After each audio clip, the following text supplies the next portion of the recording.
오늘 여기 있는 본문 말씀은 당시에 로마의 큰 화재 사건으로 인하여서 곧 들어닥칠 기독교인들의 환난을 배경으로 하고 있는 말씀입니다. 그래서 오늘 말씀의 제목을 거룩한 신앙인이라는 제목으로 함께 은혜를 나누기를 원합니다. 거룩이라는 말은 구약의 거룩과 신약의 거룩에 있어서 약간의 뉘앙스는 다릅니다. 구약의 거룩이라는 것은 구별되다 이런 뜻입니다. 이 말이 나오게 된 것은 출애굽 때 이 말씀이 나타나기 시작합니다. 이스라엘 백성들이 애굽의 그 속에 기거하고 있을 때 하나님께서는 그 애굽에 있는 모든 사람들 중에 유월절을 통하여 구별되게 하셨습니다.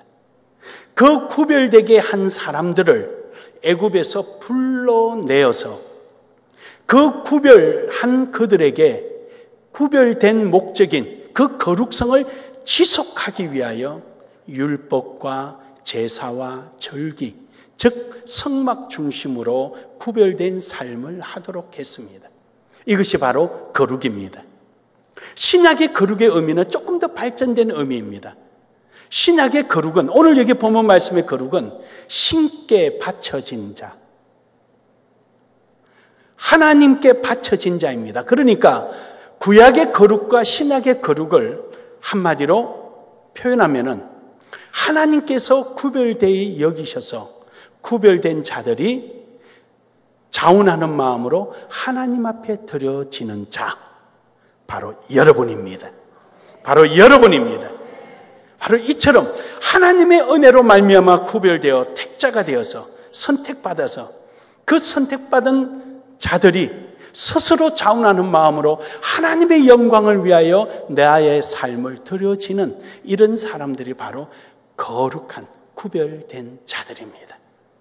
이러한 거룩한 신앙이 여러분 속에 있기를 주의 이름으로 축복합니다. 그런 삶이 이루어지기를 주의 이름으로 축복합니다. 그러기 위해서 이러한 거룩한 신앙은 우리에게 어떠한 기준점이 있어야 됩니다. 그래서 첫 번째로 신앙의 목표입니다. 우리가 쉼없이 가야 할 신앙의 목표가 있어야 됩니다. 바로 그 목표는 따라합시다. 예수 그리스도. 예수 그리스도. 그렇습니다. 우리는 예수 그리스도의 장성한 분량에 이르도록 우리는 쉼없이 갑니다. 우리는 예수 그리스도가 우리의 목표입니다. 예수 그리스도가 우리의 기준입니다. 예수 그리스도가 우리의 모델입니다. 예수님께서는 우리에게 너는 내게 와서 배우라. 나는 온유하고 겸손하니 너희는 자기 십자가를 지고 나를 따르라. 예수님은 쉼없이 우리에게 그렇게 말씀하십니다. 오늘 본문 말씀에 보면 그럽니다. 16절에 보면은 15절에 보면은 오직 너희를 부르신 거룩한 이처럼 너희도 모든 행실에 거룩한 자가 되라. 오직 너희를 부르신 자. 예수님께서 제자들을 불러 모으시고 그럽니다. 아버지가 나를 보낸 것처럼 나도 너희를 보내노라. 예수님이 부활하시고 나서도 제자들을 불러 모으시고 그럽니다. 아버지와 성령의 이름으로 내게 주노니 너는 가서 모든 제자들에게 세례를 주고 모든 사람들의 족속을 세례를 주고 그들을 제자를 삼아라. 보라, 세상 끝날까지 내가 너희와 함께 있으리라. 우리를 보내신 이가 누구냐? 예수 그리스도입니다. 그래서 15절에 있는 말씀처럼 오직 너희를 부르신 거룩한 이처럼 너희도 모든 행실을, 너희 삶을 그를 모델로 삼고 목표로 삼고 따라가라. 할렐루야. 우리는 오직 예수 그리스도 외에는 길이 없습니다.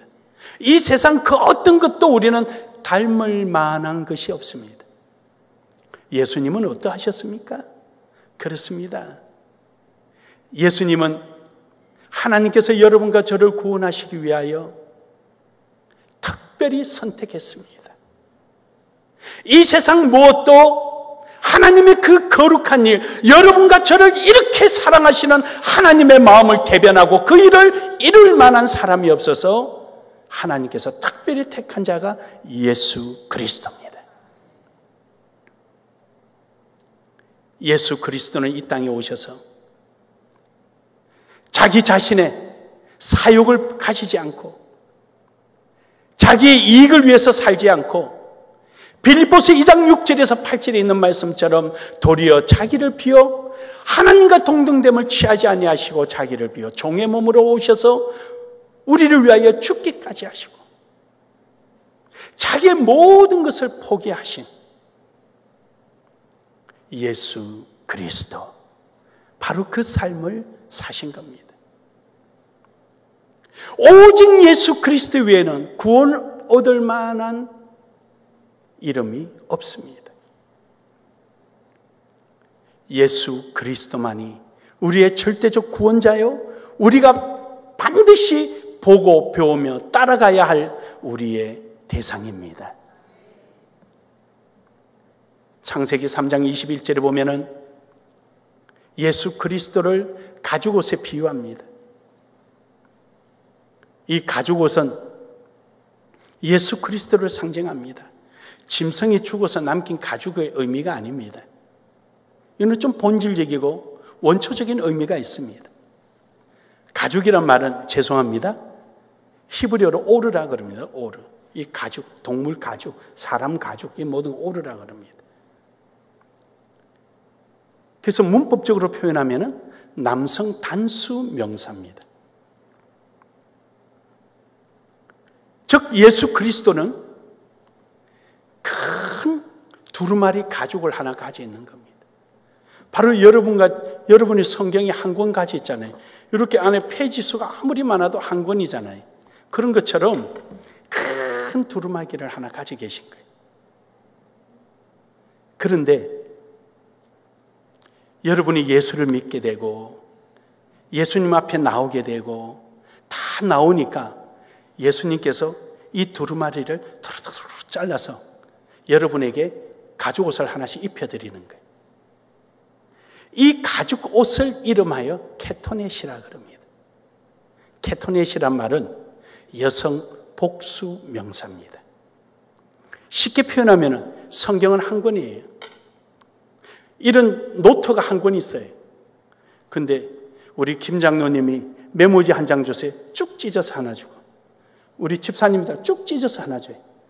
여기 있을 때는 노트 한 권이었는데 찢어 주고 나니까 메모지가 수십 장, 수백 장이 되는 것처럼. 할렐루야. 예수 그리스도는 한 분인데 예수 그리스도의 이름으로 구원 얻은 사람은 이 온 인류를 다 구원시키고도 남음이 있는 줄 믿으시길 바랍니다. 할렐루야. 할렐루야. 이처럼 우리 주 예수 그리스도는 우리의 유일한 길이요, 우리의 생명이요, 그 외에는 어떤 것도 없는 유일한 진리인 것입니다. 해서 오늘 본문 말씀에도 보면은 15절에 그럽니다. 오직 너희를 부르신 거룩한 자처럼. 오직 너희를. 예수님이 하나님으로부터 구별되어서 자원하여 십자가상에 못 박혀 죽기까지 자신의 사욕이나 자신의 생각이나 자신의 주장을 다 버리고 오직 하나님의 뜻을 이루감으로 말미암아 여러분과 저에게 구원의 길을 허락해 주신 겁니다. 예수를 우리의 목표로 삼으시길 바랍니다. 예수를 우리의 기준으로 삼으시길 바랍니다. 예수를 우리의 절대적인 모델로 삼으시기를 주의 이름으로 축복합니다. 두 번째로는 신앙의 정인들이 있습니다. 그냥 여러분과 저에게만 하는 말씀이 아니라 그렇게 살아온 많은 허다한 정인들이 있다는 사실입니다. 히브리서 11장에 보면은 많은 인물들이 나옵니다. 아벨이 나오고요, 이삭도 나오고요, 아브라함도 나오고요, 그의 사사들도 나오고요, 쭉 인물들이 나옵니다. 그들도 그렇게 살았습니다. 그래서 그들에 대해서 히브리서 12장 1절에 이렇게 증거합니다. 허다한 정인들이 있으니 결국 그들이 다 정인들이에요. 그들은 오직 예수 그리스도만 바라보고 예수 그리스도만이 의지하고 살아왔습니다. 그 많은 정인 중에 한 사람이 오늘 본문을 쓴 베드로이기도 합니다. 베드로는 예수님이 십자가 지시자 도망가 버렸습니다. 어린 여종이 너도 그로다 같은 당이로다 이 말 한마디에 무슨 소리냐 나는 알지 못한다. 그러면 뺑소니 치면서 그냥 간 것이 아니라 예수님을 저주까지 했습니다. 예수님의 십자가의 죽으심으로 절망으로 여기던 베드로가 오늘 베드로전서 1장 3절에 그는 산 소망이라고 표현합니다. 단순한 소망이 아니라 반드시 이루어지고 반드시 역사되어질 산 소망이라고 이야기합니다. 아직도 약속이 남아있는 산 소망이라고 소개합니다. 그 소망을 오늘 그는 본문 말씀 13절에서 16절을 표현하고 있는 것입니다. 뿐입니까? 우리가 또한 정인을 한 사람 더 소개하려면 사도 바울을 빼놓을 수가 없습니다. 사도 바울은 그가 가지고 있는 지식이나 사회적 지위로 말미암아 얼마든지 호의호식하며 권력을 가지고 살아갈 수 있지만 그가 예수 그리스도를 목표로 삼고 예수 그리스도를 모델로 삼고 나서부터는 그는 자기 자신을 버려버리고 매맞음도 거부하지 아니하고 배고픔도 두려워하지 아니하고 심지어 죽음까지도 두려워하지 않으며 로마까지 가서 복음을 전파합니다. 그는 로마 감옥에서 디모데에게 편지하기를 디모데후서 4장 6절에 그는 이제 전제부원바 되었으니 즉 하나님 앞에 드려지는 화목 제물에 있어서 번제함에 있어서 자기 자신을 하나님 제단 위에 놓여져 있는 제물로 고백합니다. 하나님이 자기를 거룩하게 여기고 택하시고 이제 자기의 인생을 통하여서 사나 죽으나 주의 영광을 위하여 자원하는 마음으로 주님 앞에 자기 일생을 드리는데 그 일생 드림을 마치 제단 위에 올라가 있는 제물로 표현합니다. 화목제나 이 번제를 드릴 때 마지막 단계가 포도주를 붓는 걸 또는 올리브유를 붓는 것으로 제사가 끝납니다. 자기 인생이 이제 끝났다 이거죠. 끝났다. 디모데야, 네가 올 때 내 외투를 가져오고 가죽 성경책을 가져와라.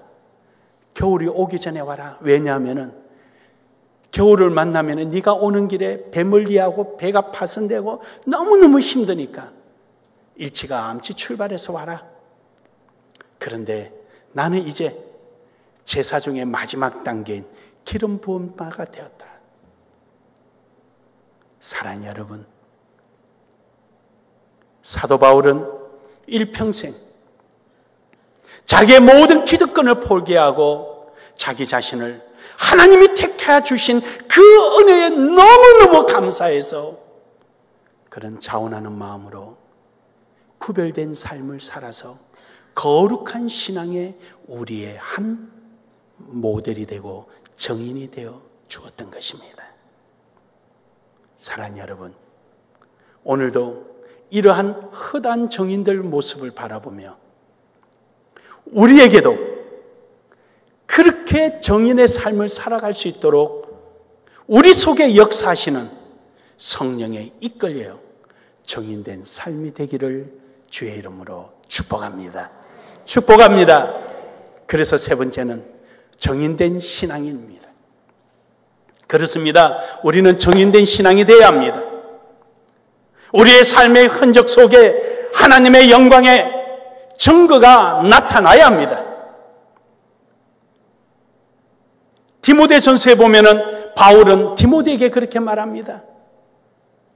네가 그 아름다운 신앙을 가지고 또 다른 사람에게 가르치고 그 배운 사람은 또 다른 사람에게 가르치게 하라. 할렐루야. 하나님은 우리에게 빛이요 소금의 역할, 분명한 사람들에게 영향을 끼칠 수 있고 확연하게 눈에 드러나는 증거가 있는 삶을 살 것을 우리에게 말씀하십니다. 소금이 맛을 잃으면 무엇으로 짜게 할 것이며 등불이 꺼져가면 무엇으로 어둠을 밝히겠냐는 것입니다. 정인이 됩시다. 정인이 됩시다. 정인이 됩시다. 그래요, 거룩한 신앙인으로서 오늘의 정인이 되어야 합니다. 우리가 정인이 되는 데는 오늘 본문 말씀해 보니까 그럽니다. 15절에 보면은 오직 너희를 13절에 보면은 그러므로 너희 마음의 허리를 동이고 유대인들은요 안에 호리로 된 속옷이 있고요 평상시에 그렇게 입고 그 다음에 종이 아니고 주인이 되거나 청지기 정도 좀 되면은 겉옷을 입습니다. 겉옷은 입으면은 요 정도 팔이 내려오고 끝에는 단추가 없어요. 헐렁헐렁 하는데 줄이 이렇게 가 있어요. 그래서 주인들은 이 옷 끝단이 발등까지 내려옵니다. 그래서 거기에 색깔을 입힙니다. 그래서 요셉이 입었던 옷이 채색 옷. 그 말은 그 집안에 딱 한 사람만 입을 수가 있어요. 누구냐? 주인만 입을 수 있는 거예요. 그러니까 요셉이 입었다는 얘기는 요셉이 그 집안의 상속자라는 뜻이 되겠지요. 근데 이 옷이 한낮에는 더우니까 벗어서 손에 들고 다니고 저녁에 추우면은 그것을 이불로 삼기도 합니다. 근데 먼 길 갈 때는 이 옷을 허리를 끈으로 딱 동여서 갑니다. 왜냐? 긁어치잖아요. 요즘 젊은 사람들은 그런 거 못 봤을 거예요. 옛날 우리 어른들도요, 도포자락 입고 먼 길 가실 때는 탁 이렇게 딱 묶어가지고 이렇게 가셔요. 걸어갈 때 옷에 감기지 말으라고. 이제 연세 드신 분은 미소를 싹 지으신 거는 옛날 생각 나시는 거고, 젊은 사람은 무슨 말인가. 이 허리를 동여. 이제 우리가 하나님 앞에 헌신하고 봉사하고 충성의 길을 떠날 때 우리는 허리를 동이고 내 주변에 방해가 되는 요소를 다 잘라버리고 내 속에 사리사욕을 버리고 내 감정을 다 버리고 오직 예수 그리스도가 하신 것처럼 그 많은 정인들이 남긴 발자국처럼 우리도 그렇게 살아가는 것입니다. 교회는 헌신하는 곳입니다. 거래하는 곳이 아닙니다. 교회는 충성하는 곳입니다. 내가 주인이 되고 큰소리 치는 자리가 아닙니다. 교회는 감사의 증거의 자리입니다.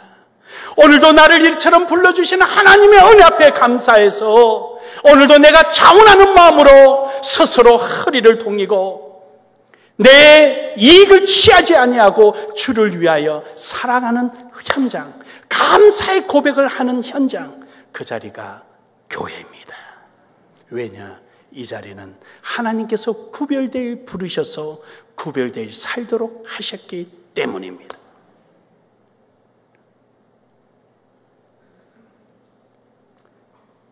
오늘 본문 말씀에 16절에 그럽니다. 기록되었으되 내가 거룩하니 너희도 거룩할지어다. 예수 그리스도가 거룩하시고 하나님이 구별되시니까 우리도 그러한 인격의 신앙의 성품을 가지고 나아가야 합니다. 이런 사람에게 13절에 이릅니다. 그러므로 너희 마음의 허리를 동이고 근신하여 예수 그리스도께서 나타나실 때 너희에게 가져다 주실 은혜를 온전히 바랄지어다. 이것은 뭐냐? 복리신앙이라 그럽니다. 따라합시다. 복리신앙. 복리신앙. 복리신앙에 대해서 두 번이나 설교했습니다. 복리가 그거잖아요. 원금을 넣었는데 이자가 생기면 그 이자에 이자가 생기는 거잖아요. 하나님께서 우리에게 사랑하셔서 특별히 구별되어 은혜를 주셔서 택하셔서 여기 데려다 놓으신 거예요. 이 주신 하나님의 은혜로 다시 하나님의 영광을 위하여 자원하는 마음으로 헌신하고 충성하고 봉사하고 순종해 나갈 때 하나님은 다시 오시는 그날에 큰 상급으로 주시는 것. 할렐루야. 내 것도 아니고 하나님이 주신 것으로 가지고 살았더니 하나님께서 거기에 더 얹어주시는 것. 이것이 복리신앙이에요. 그런데 세상의 은행은 이자에 이자가 붙지만 하나님은요, 원금의 이자에 크기에 더 큰 보너스까지 붙여서 주시는 줄 믿습니다. 그래서 하나님은 이런 논리를 피십니다. 5달란트 가진 사람이 5달란트 남기니까 10달란트에, 1달란트 가진 사람이 하나도 못 남기니까 뺏어서 그 1달란트를 누굴 주는 거 아니? 2달란트에서 2달란트 남긴 사람도 있는데 5달란트에서 5달란트 남긴 10달란트에게 주십니다. 그러면서 하시는 말씀이 많이 가진 자에게 많이 남긴 자에게 많이 줄 것이며 적게 남긴 자에게 적게 준다고 말씀하십니다. 다시 말해서 우리 하나님께서는 우리에게 복리적 복을 주시되 있는 자에게, 많이 남기는 자에게 더 많이 주십니다. 그러므로 여러분의 인생을 아낌없이 주님 앞에 거룩함의 신앙으로 드려지기를 주의 이름으로 축복합니다. 분명한 것은 여러분의 생각 이상으로 하나님이 여러분에게 채워주십니다. 결론적으로 여러분, 오늘 여기 있는 말씀에 우리는 자칫 내 경험이나 내 생각이나 관습이라는 명분을 가지고 살아갈 때가 있습니다. 물론 중요합니다. 사회가 구성되고 가정이 구성되는 데 있어서는 그 가정에 있는 역사나 그 사회가 가지고 있는 관습을 무시할 수는 없습니다. 그러나 분명한 것은 하나님께서 여러분과 저를 불러주신 이 거룩한 신앙이 훼손되어서는 안 된다는 것입니다. 하나님께서 주신 이 은혜가 결코 지워져서는 안 된다는 것입니다. 우리에게 어떤 환경이 나를 엄습하고 어떤 문제가 나에게 다가온다 한다 할지라도 우리는 하나님께서 나를 택하여 주신 이 은혜에 분명한 주님 앞에 내 인생을 드려지는 자원하는 거룩한 신앙의 모습이 있어야 될 줄로 믿습니다. 이 삶이 되기를 주의 이름으로 축복합니다. 축복합니다.